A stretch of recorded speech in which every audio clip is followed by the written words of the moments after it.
Tossing Grenades at Windmills podcast.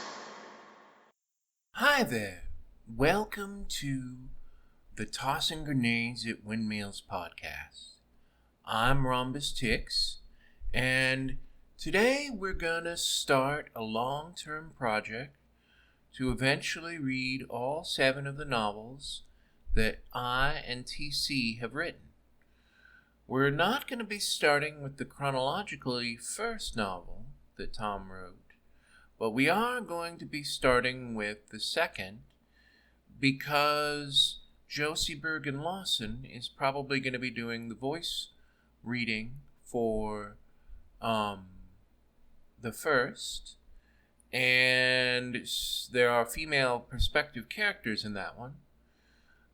We could talk quite a bit about the background of this. It's never going to be published. There's some flaws in it, but it also has some good stuff. So we're going to go ahead and start reading.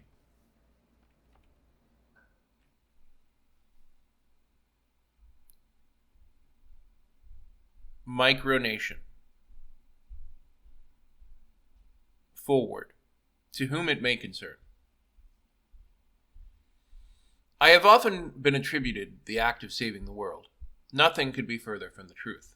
I have made numerous attempts to correct this misconception, but thus far my efforts have been in vain.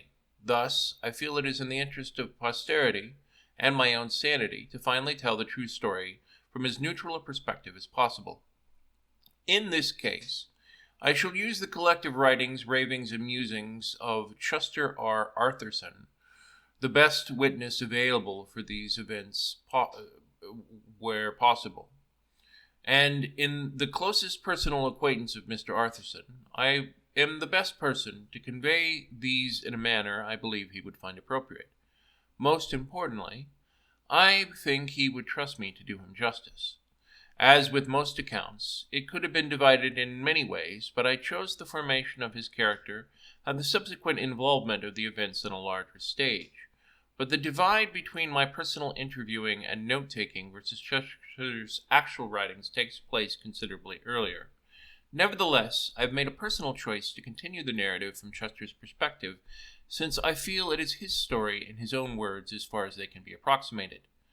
There are a few small sections told from my perspective, since they could not conceivably be told from Chester's, whereas my narrative style blends with Chester because I am human. I'm certainly not the writer Chester is, though I have had considerable help from any number of wonderful volunteers whom I thank most profusely. I have avoided requests thus far to narrate my life from my own perspective, since I do not think it appropriate for someone of my current charge. When my ward comes of age, I may change my mind. In the meantime, this is the truth as I see it. Lady Amberlove de Aurora. Part 1. Elementary. Chapter 1. Watson to the Nutjob. I'm a sidekick. This is not the kind of profession one dreams of when they were a child, and I'm not entirely thrilled with it now. However, it carries some excellent fringe benefits, and I hear they're adding a dental plan next year. I came to learn of the man named Quiessence Prow after I had completed a contract documenting the procedures for a meatpacking house. It had not been a pleasant job. Ever since my first job at the taco shack, I had promised that I would do whatever it took to avoid any form of work that involves slime whatsoever. The gap between contracts started simply enough at first. I always enjoyed them.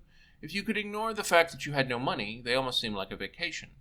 Then the days started to become weeks, and I slowly began to go nuts. Thus, you can imagine the state of mind I was in when I returned to my small, innocuous house on the Upper East Side and found the letter offering me employment. I initially dismissed this as some kind of scheme to gain money from me regarding resume blasting. However, upon reading and rereading the details, it seemed to be the real deal.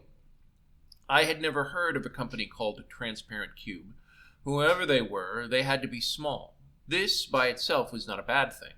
Permanent jobs with small companies were often comfortable and cozy, far different than the you are furniture feeling of a contractor's life.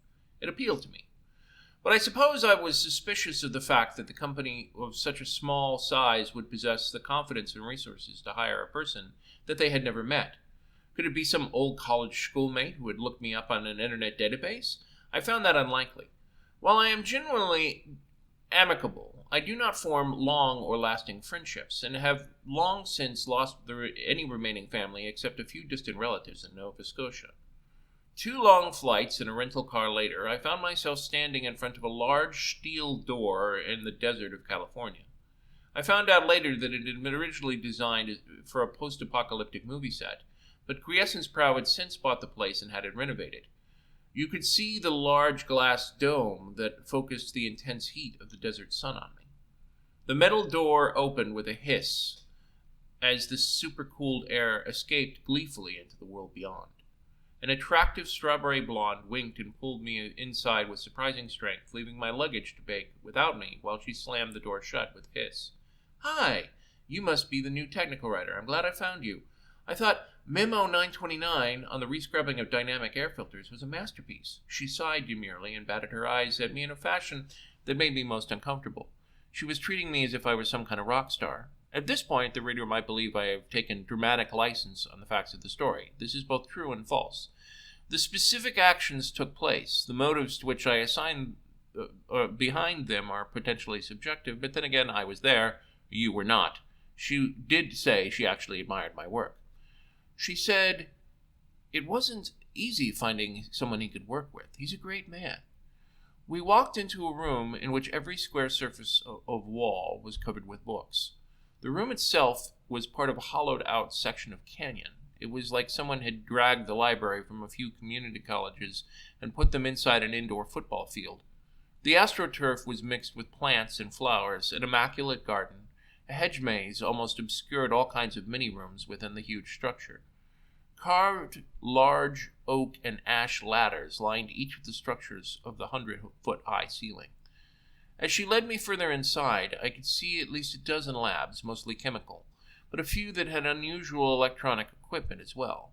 They had to be labs by the way all the equipment was strewed about, yet I could tell there was a fabulous order to it. Each of the stacks of papers was placed in the most meticulous fashion. The cubicles had a wide number of machines that carried on the work of at least a dozen well-paid assistants. It was almost as if the man ran the entire thing himself. It was only after a few moments of intuitive shock that I realized he probably did. I could hear someone playing the violin, but playing it very badly. I also heard, and then shortly saw, a small orange basset hound howling at the playing. He seemed to concentrate on the same stanza of music over and over again rather than attempting to finish it, but eventually he seemed to reach some sort of sense of satisfaction about the violin. "My name," Quiessence Prow said, "is Quiessence Prow." This required no introduction, for while I am supposed to be a clueless soundboard for which Quiessence bounces his brilliance, I'm getting ahead of myself, it didn't take a rocket scientist to know that only someone named Quiessence would dress in circa 1930s trenchcoat, deerstalker cap, and prosthetic ball cap like the kind of actor in a mystery theater production might wear. "I imagined that might be the case," I said. "Good. I told you he was sharp. Didn't I tell you he was sharp, Darla?" Prow looked at her like he was trying to prove something. Darla smiled. "Actually, I told you he was sharp. Details, Darla. Details. Now, please, go and fetch us some tea." Prow motioned her away dismissively. Darla looked at Prow coolly for a moment, then smiled mildly. "I don't do tea, Quiessence. You know that. Fine. Go and fetch us some coffee." "Certainly, Mr. Prow. I'll be right back." I watched as she deliberately swayed in an alluring way out of the room in which we found ourselves, moving around several of the potted plants and towards what I presumed was some kind of kitchen. "Isn't it obvious?" he said. I really didn't think I was going to have to spell it out for you. Do the words elementary, my dear Watson, pray chance ring a bell?" "You can't be serious." "Oh, but I am. Enough supercilious chit-chatter. Do you want the job or not?" "What exactly might that job be?" I asked stubbornly. The tiny voice in the back of my head was screaming denial I already knew, but I wanted to hear it out loud.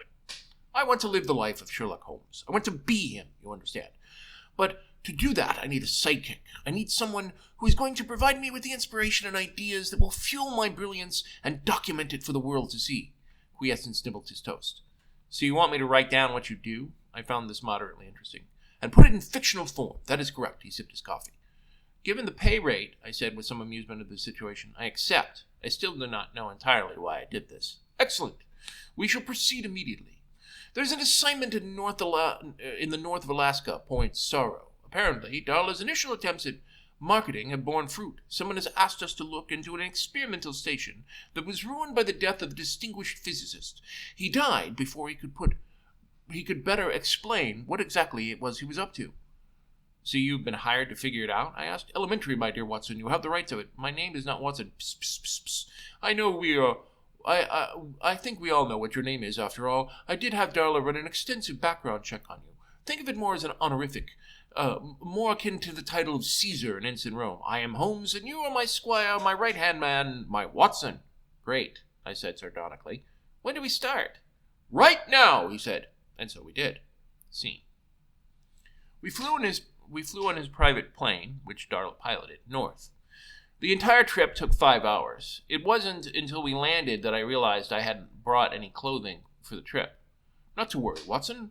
I took the liberty of packing clothing for you myself. My name is... It's nothing, really. I find that an idle mind is a waste of time. Point Sorrow was a small mining town just short of the Arctic Circle. We arrived in the summer, so it was remarkably pleasant, though it's still a little chilly. The trees were large, primal, and uncut. We landed at the airfield, and I saw that we were not the only flight that had recently arrived. We began to taxi towards our designated parking spot. Who are they? I asked. They're here doing some exploratory drilling in the Arctic National Wildlife Refuge. He waved in their direction. And how exactly is that relevant to our investigation? I asked. It isn't. It is what certain experts on Holmes like to refer to as a red herring. I've already thoroughly checked it out. He looked at an emergency exit light above the door of the jet and then back at me. And by that you mean you had Darla check it out? I smirked. Yes, just so. He ignored my sarcasm and checked his notebook. A thought occurred to me. You know, now that I think about it, you haven't really shown superb detective skills yet. I mean, aside from calling me Watson and acting like you know anything, you haven't shown any amazing powers of deduction. It was my first real inkling as to what my future held in store. Elementary, my dear Watson, I will. Really? I said. Yes, he looked very confident. Like what? You shall soon see. I waited. He didn't do anything. We both continued to stare at each other until the plane stopped and Darla came back, looked at both of us patiently. She looked more at Prow. Eventually, this got boring, and I turned to look at the flea's eye view of the airport. A large cargo plane had obviously been here to deliver a 6 four-wheel drive trucks loaded with equipment. The runway was mostly crushed gravel, and the control tower was more of a shack than anything else. I could see the town lead farther up the hill, about 200 yards away, sprinkled amongst the trees. Unless it was hidden from me, there was no road visible out of the place. I felt trapped somehow. I like civilization. It was at this point that Quiessence came up to me proudly and stated, I have the whole of you now, Watson. You are 5'6" with brown hair. You have brown eyes. You were a citizen of the United States of America, specifically the state of Wisconsin. But that is only because you never bothered to renew any license in any of the places you live. You have a preference for strawberry jam, poorly written in science fiction stories, the Beatles, and I Wish You Were Here So I Could Kill You by Ambrielle Juilliard. For a brief moment I was stunned. Then I looked from him to Darla. I recognized the title of the book he just told me. I'd never wanted any such thing. I had given it as a present to my sick cousin over a year ago when I'd bought it and then forgotten about it. Indeed, the only way he could have known about it was to get a purchase list on a website that I'd bought it from. You had Darla look me up on the internet. I had her do the preliminary research, yes, but I was the one who put it together. He sounded quite proud of himself. So what you're saying, I said, pausing deliberately for dramatic effect, is that you possess no intuitive deduction skills at all, and that you're simply paying Darla to do the research for you. Quiessence looked hurt. I'd hardly say that, old chap. Old chap, you're not even English. Who is more the fool or the fool who follows him? Who are you now, Obi-Wan Kenobi, in addition to Sherlock Holmes? I didn't follow. You paid me to come here and watch you be an idiot. I came to solve a mystery. Come, the game is afoot. There it was. The man had no sense of shame. Indeed, the one time I'd actually managed to get through to him was when I insulted his sense of deduction. Fine then. The precedent was set. I would rinse, revel, and repeat.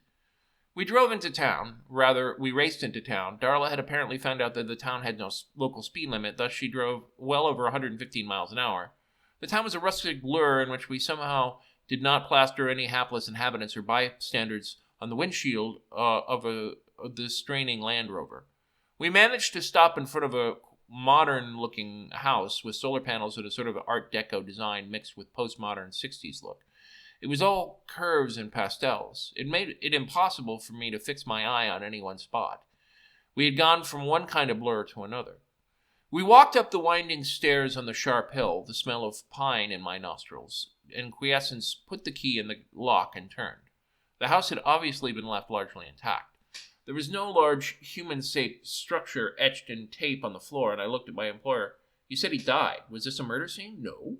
I specifically requested that them to set this up so we'd learn how he died." Prow wiped the doorknob with a handkerchief. "And this is important because..." "Why?" I continued, looking around the room.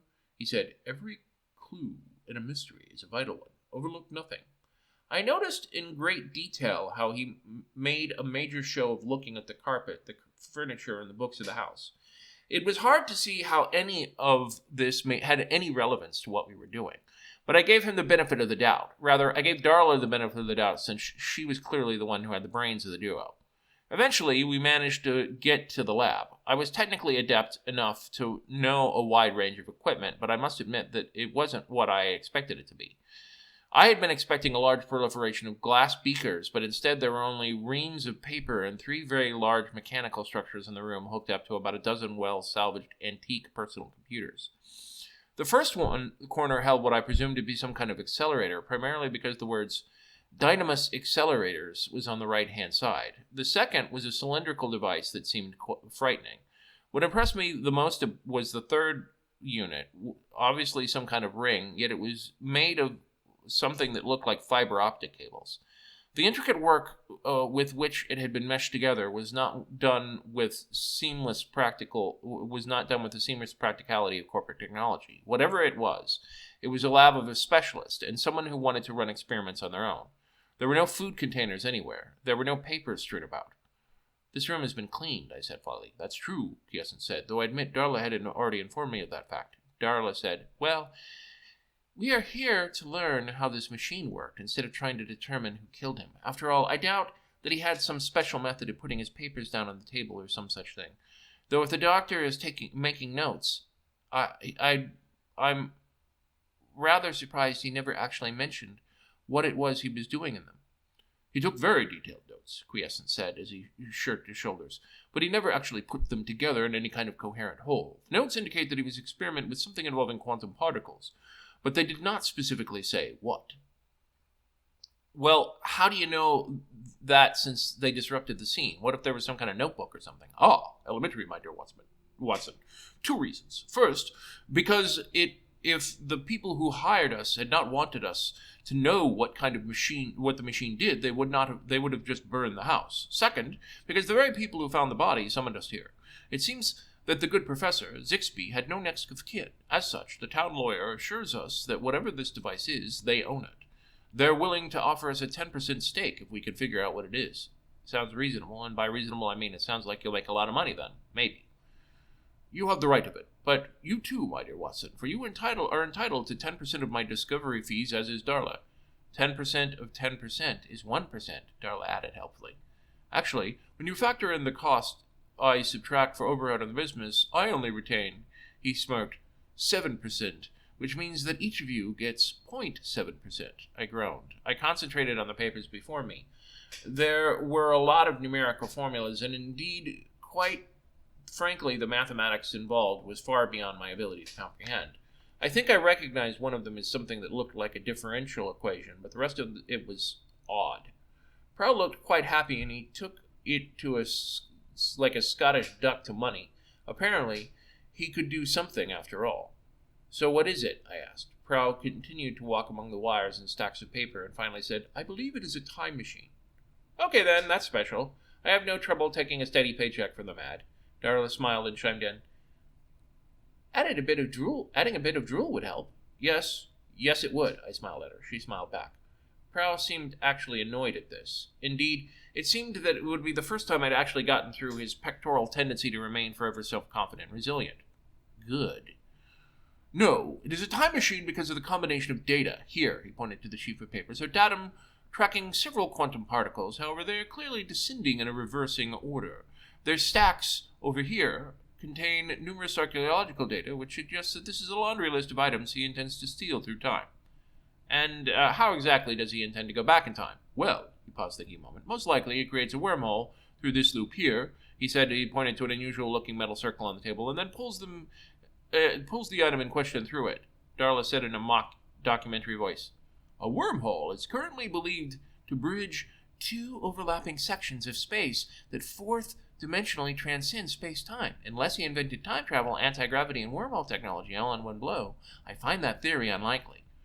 Prow seemed indignant and stared at Darla. He went into a long-winded speech about great physicists throughout history. He explained that some of our greatest discoveries had come from people who had been the least expected to be able to succeed. This went from a history lesson to objectivist philosophy that in turn rolled around to literature. Eventually, he ended it by saying, so, let's keep solving this mystery, shall we? Darla, by this time, was asleep in the couch in a living room next door. Prow seemed not affected by this in the least and turned to me to ask, so, Watson, who do you think the good doctor was? Why did he come up here on his own to do these experiments? What did he have to hide? I was surprised that he could ask such a good question after a long dance he kept to keep from looking like an idiot. Well, I said, thinking aloud, I think that he had to either be rich or have a secret backer for the project. Yes, good, go on. I think that, contrary to popular belief, most good science generally works when you have the best people helping you with it, though it isn't required. However, by the look of this place, he was working alone. He probably didn't have a backer. I paused and thought some more. Or the backer didn't know what they were doing. Go on, Prow said, sounding attentive and eager. I thought about this for a few moments and finally shrugged. Sure, it could be possible your theory could be correct, but you'll pardon me for saying this. But if he only had a vague hint of it, surely he would have told someone else. The guy seems to have enough academic credentials that he really did have some holy grail, from the physics world, he would have quietly been able to get funding from somewhere. Of course, I realized that I hadn't really answered the question and was about to say so when Prow spoke again. Prow pondered and looked at Darla, who was still sleeping. I admit you are probably right. Indeed, now that you mention it, if he did have a patron, surely they would have sent someone to check it out by now. Maybe they did. The door looked like it hadn't been used in some time, he said. Then maybe it is we. Maybe we are the people that someone much larger than the town in the middle of nowhere sent to examine this. Possibly, Prow conceded. In truth, I'm not entirely sure how she got this job for us, in the first place. Why not call someone from a university? Prow looked troubled, but was obviously pretending not to be. Perhaps Darla simply convinced them that we would be better. She can be awfully convincing, after all. Darla smiled, looking over from the couch. Thank you, Quiessence. I appreciate that. What do you know about the person who hired us? I asked. Practically nothing. Quiessence asked me to find the very specific kind of job. I learned everything about our subject, the town, or research in his previous areas of study you'd care to know. But Quiessence never asked me to look into who was paying for it, so I didn't. I mean, this was never really about profit anyway, so I didn't even think about it. She put the stacks of pages on a shelf. Prow took some time to think and said, well, this is silly. Direct, though verbose as ever, he continued, Darla, can you get the phone number of our current employer? Easily. She checked her Palm Pilot. Wait a second, I said. Are you sure this is a good idea? Prow's brow furrowed. What do you mean? Look, they sent us here to find out what this guy is doing. No offense. But you have no reputation as an academic or even a scientific investigator. They had to know that or didn't care, I said. Maybe they already tried to the more established universities and none of them were interested, Darla asked. Sure, but if they're paying us at least enough to cover your time and expenses, right? I asked Prow. Yes, I might have my own funds, but such an enterprise must be self-sustaining or it isn't proper. Prow checked his notebook again just to be sure. Right, well, scientists are, by their nature, curious. They like to ask questions and find things out.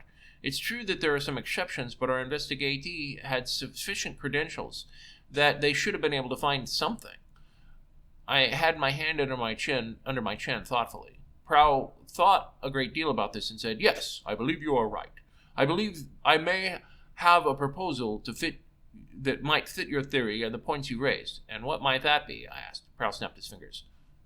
I believe that the good doctor was attempting to disprove carbon dating by showing a varied rate of temporal decay at the quantum level. The idea being that if time flows at a certain level in various different quantum states, then there would be certain parties that could use it as evidence for the fallacies of carbon dating. Where in the hell did that come from? It was like Prow had been talking about encyclopedias and then switched to mongoose. Would these things necessarily be related? I didn't get it. Maybe. I don't know. Then again, with some of these people, evidence is not exactly a requirement. Prow continued to think, tapping his foot nervously against a pile of paper, slowly moving it towards complete collapse. What do you mean by those people? Darla asked incredulously. You know, primitives, the superstitious, people who believe in the Bible. I believe in the Bible, Darla said, her voice raising an octave. Well, sure. Lots of people believe in the Bible, but you also believe in evolution, don't you? Darla said, I believe in science. I believe that what can be proved is what is. Some things science can't explain. That's where God fits in. Prow frowned. So he only fills in the crumbs of your soul, whatever little gray areas there might be left over. That's it? No, you're putting words in my mouth. She was getting angry. I ignored the two of them and began looking around the room. It was a crazy theory, but it was at least something. I noticed what appeared to be a logbook amongst the papers and pulled it slowly out, trying not to dislocate anything. It was a journal. I began looking through it, trying to determine what it was. It wasn't just written in normal language, and yet it was. It was a dream journal, had been following a subconscious ramblings of a loony. It was not until I read the last entry that the hairs on the back of my neck stuck out. The eyes of darkness are upon me, and I find my usefulness to them is at an end. Once that happens, they will send me to the next life, and I am unprepared to meet my maker. Okay, so I was wrong. This didn't seem like a dream journal to me, and I rather quickly realized he had written the entire thing in some kind of code. Whatever he discovered here, he did not want someone who was watching him to figure it out. Someone whose gaze was, quote, always upon him, end quote. I told Prow, I think I know what might have happened, but I need to show you outside. Really? What is it? He seemed curious and excited. It's not in here. I have to show you outside, I said. Why do you have to show me outside? Because I do. I jerked my head to the door. You're just as thick as a brick, aren't you? I beg your pardon. It was at that point that the three dancers showed up. I called them dancers because they all wore fashionable black suit with immaculately sprayed hair and small red bow ties that looked like a chorus dancers that had made it difficult to distinguish between them. They each had a small silver pin that said JDFLT. They smiled and spoke in unison. Thank you for finding what we were looking for, Mr. Prow. You may go now.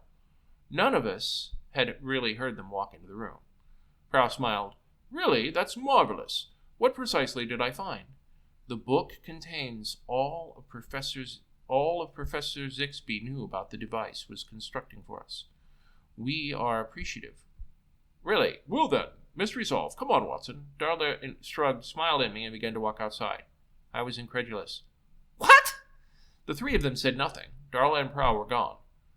This was the man's life work. This was the man's life work. Apparently he didn't want you to have it, whatever it is. I'm not so inclined to give it to you. I couldn't believe this. It was insane. Who are you people? I finally asked the interlopers. We are people you can trust, they all winked. What does JT or JDFLT stand for? Something, they smiled, said, and looked around at each other conspiratorially. I only realized several days later that they had deliberately dressed and spoken in such an odd fashion to discourage anyone from remembering anything specific about them. If one of them had walked up to me on the street and slugged me, I wouldn't recognize the proper face. All I could do was remember the bow tie, the slick-backed hair, the idiot grin, and the perfectly sinking voices. I still don't get how they all walk together like that. Finally, I put the book down in disgust and left. Prow and Darla were waiting for me outside the car, but I passed them and started down the road. Eventually, they drove by me. The hotel in Point Sorrow was really more of a rented upper attic and hadn't been used in 19 months. They had to move 3 moose heads and a nest of outraged starlings. A short while after midnight, I heard something outside my window. Quietly, I got up and saw Prow trundling up the isolated roadway that led to the house. I noticed he was carrying something over his shoulder. I looked closer and noticed that it was kerosene. I went back to sleep. I didn't want to know anything about what I had just seen. About 4 or 5 in the morning, there was a knock on my door. It was Darla. "You might want to leave town with us," she said. "Why would I want to do that?" "Well, Quiessence honors his contracts. He takes them very seriously. On the other hand, he doesn't like to be played for a fool either. So a few hours ago, he went back and burned the house to the ground. They might have the book, but they don't have the equipment that goes with it." I was still waking up, but something told me that the logic of this was not entirely sound. However, the part she said next woke me up entirely. "They might think you did it. I felt it only fair to warn you. Also, Quiessence has been terribly depressed since you left. I've missed you too." I sighed. I had to choose between a potentially pitchfork and torch-bearing villagers or Quiessence Prow. I decided to go with Prow. Later, back on the plane, I asked him, "So what do you think that device really did? What was worth going back and burning the place down for?" "Well, I think it is obvious, Watson. Elementary, you see. Declining dates, stream particles, the machine was able to look backwards in time. It wasn't a time machine at all, but a time viewer. I confirmed my theory while you were arguing with 3 unpleasant gentlemen who duped us. I figured turnabout is fair play." Excellent distraction, by the way. "So it was," Darla yelled back from the cockpit. "Yes, it was." She sounded amused and annoyed at the same time. Prowl continued, "Imagine, if you will, what would happen if such a device became public. All crime would end, but people would also use it to spy on other people. By gazing into the past, people could not only unlock secrets that many thought long buried, governments have a vested interest in keeping secrets. I wasn't about to let that kind of power fall into the wrong hands." Interesting. Had we just stopped the bad guys? I wanted to know more. I would have been wiser to leave right then, but before I became trapped with Prow for other reasons entirely.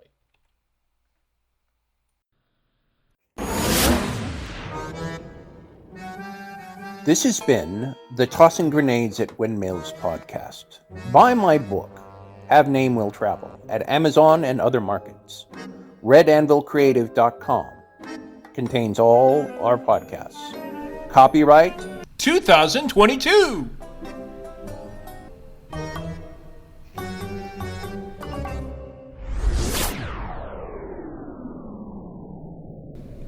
To fight the forces of evil!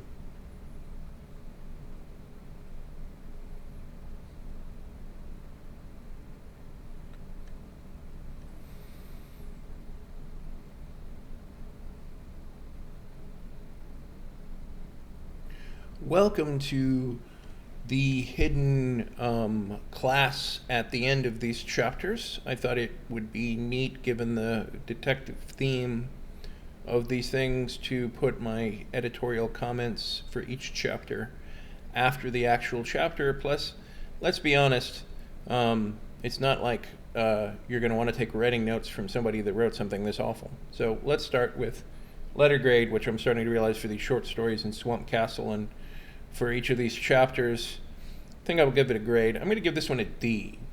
The writing, despite comments from supposed experts that my writing sucks, I'm actually going to give a solid B. Over time, you know, there's some spelling errors.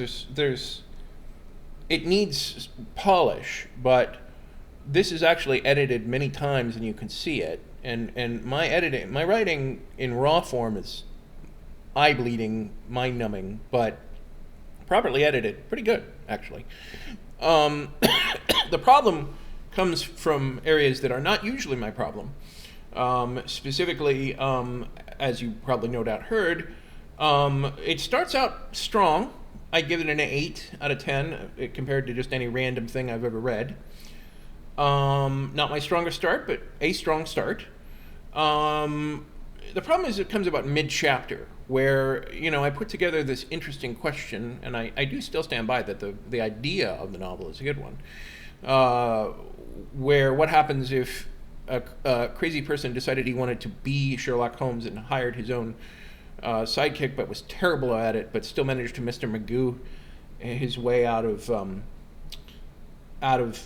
his problems. In fact, when I was actually trying to sell this novel at one point, at one point I actually thought someone would buy this and pay me money for it. I pitched it basically as The Hunt for Red October meets Pink Panther. And as far as genre goes, it starts out the Pink Panther / Inspector Gadget and becomes the Hunt for Red October, which sounds kind of cool, but in execution is like having a bowl full of tuna and watermelon. To some people in this world, that is going to be umami, just absolutely fantastic. To most people in this world, just saying it out loud is gross. Tuna and watermelon. Anyway, the point is, I made a lot of mistakes throughout the whole novel, and I could do an analysis of the whole novel, but I'm probably going to try and break it down chapter by chapter and do the overall analysis of the novel in dribs and drabs. Let's start with what went right, which if I was doing constructive criticism for somebody else, always start with the positive. So, Quiessence Prow is a very interesting character. Watson, his straight man, actually is somewhat interesting. Of any of the 7 novels I've written now, Watson is definitely the most blatant author avatar character. What you may not realize is that actually both Quiessence Prow and Watson are author avatar characters. They're just different sides of myself. Thus, you can imagine that Quiessence Prow is kind of a judgmental asshole. But, you know, if you've listened to this podcast by now, you would never call me a judgmental asshole, would you? And Watson is kind of a sarcastic everyman, which, to the extent that it's even possible for me to be an everyman, sure, why not? Just saying, I love Jimmy Stewart. I am not Jimmy Stewart or Tom Hanks. I am, or Cary Grant. Well, definitely not Cary Grant, but he's more of an alpha male. But I'm just saying, Tom Hanks and Jimmy Stewart are both alpha males and every man at the same time. And anyway, Watson / Chucky anyway, our viewpoint protagonist is neither of those things, but he is sarcastic as hell, and he gets even more sarcastic and bitter as the novel goes on. Darla is not a stereotype, but I don't find her the most compelling female character I've ever written. The first novel I wrote actually has far more interesting, far more compelling female characters than this one. Anyway, so I think in terms of things that did not go well, right off the bat, I think I'm going to start off with the actually more interesting than I remembered, but also more stupid than I remembered, dancers, right? Seems like an interesting concept. People have done it in heist movies, so why not have henchmen all dress alike and make it hard to tell the difference, right? The chorus effect is a real thing, make no mistake. And if you had 3 people that were in total choreography and were speaking in total sync, which is, as you imagine, harder to do than you might think, but is theoretically possible with technology and a little bit of training, suffice to say that it would be highly distracting and highly obnoxious. I considered going back and recording over in the chapter recording where they're all talking as one, my voice 3 times for a neat effect, but this novel simply isn't worth it, and more importantly, they only, so far as I recall, off the top of my head, these assholes only appear once. And the thing is that I originally wanted to do a series of short stories that were connected, kind of like the Isaac Asimov iRobot stories, and then string them together in a meta arc, or just have them in an anthology, kind of like Sherlock Holmes, the actual original Sherlock Holmes. But I put them together in a novel in the same universe as my first novel, kind of a prequel. And, by the way, never doing that again. Prequels are terrible. Don't do them. But the point is that, yeah, I never do anything with them, right? I don't ever do anything with the... I don't even remember what JTFQLAMZ is. At the time, I think it was some fancy idea I had, but we'll find out in future chapters. I mean, it's been many years since I read this, but so far as I remember, while the conspiracy that these guys work for is throughout the whole book, these particular weird henchmen show up, look incredibly fucking weird on screen, and then never show up again. And if you're going to be that weird, you should give your audience some understanding of who are these assholes, who do they work for, what do they want, what are they doing. And explanations are given in the other chapters, but, and again, I may learn more about my supposed past wisdom. I normally give myself the benefit of the doubt. And look, on paper, I could rewrite this now, is somewhat compelling. It's not the best plot I've ever come up with, but it's pretty interesting. I might do the back of the book description next chapter. But, you know, they go to Alaska,